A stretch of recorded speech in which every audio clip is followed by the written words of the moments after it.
Hello and welcome back. So lovely to see you here. We're going to continue talking about trauma today. Trauma is such a beast of a topic because for every person, it is completely different.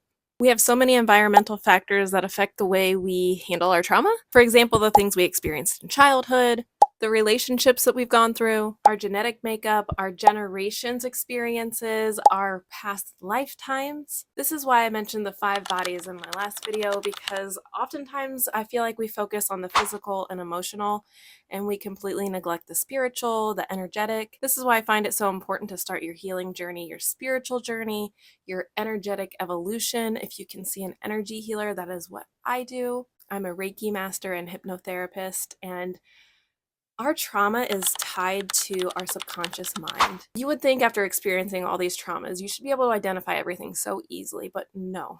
Our brain has a way of working that it has wired itself. It's an undercover, smooth operator. You might not even realize why you're experiencing certain feelings throughout your day because it's your subconscious acting. And this is based upon triggers that you might be experiencing that you're likely unaware of, connecting you back to previous traumas. Now, like I said, we all experience trauma in a different way. There could be a difference between you and, say, your friend Jenny. You both had similar relationship experiences, but the way that Jenny handled hers is completely different than you. And you might compare yourself to Jenny, like, why can she get over that so easily? And I'm clinging on to this. And like I said, it's likely deep wounds that you've probably even experienced in past lifetimes, and you can be completely unaware of, which I know.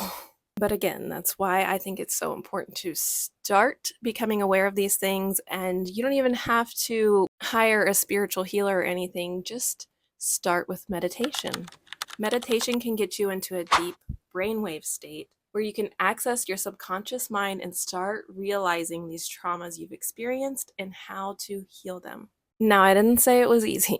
Choosing to be the one in your generation that's going to do all this healing work is going to be difficult, but it is going to be worth it. I mean, how many people in your life do you see that are completely unaware of the emotions that they're experiencing? They have not done healing work. They have not done trauma work. So just the fact that you're here alone is amazing progress, and I'm so proud of you. So let's talk a little bit more about why uncovering trauma is so vital. Experiencing a trigger that links you to past trauma will take you out of what's called your window of tolerance. This is your perfect homeostasis. You're able to think clearly, process different things that are going on in your reality, and just overall stable.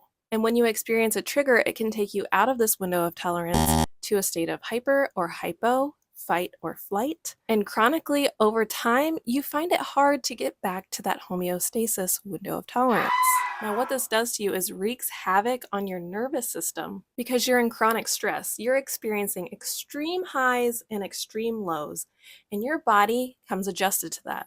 It starts to crave it. So without even realizing it, you're in a state of chronic stress. You likely have maladaptive coping mechanisms like having a drink to take the edge off, overeating, sabotaging relationships. And before you know it, your life is in shambles. You're attracting unhealthy partners, you're unstable in your career, you can't meet your physical goals or prioritize yourself. The list can go on and on. I think if you've experienced this, you know, right?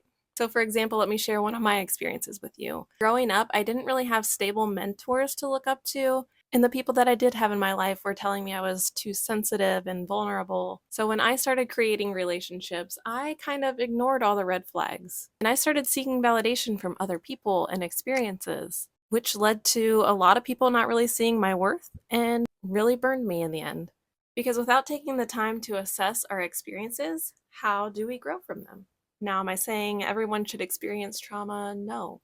But I do think that it is a tool that we can use to grow and evolve and teach this generation and generations to come how to experience less trauma. And even if they do experience trauma, through going through this growth journey and self-awareness journey, we're able to be there for them, support them, share our knowledge, love, and help make this world a better place. I'm going to end this video here. Of course, we have so much more to talk about. I'll see you next time.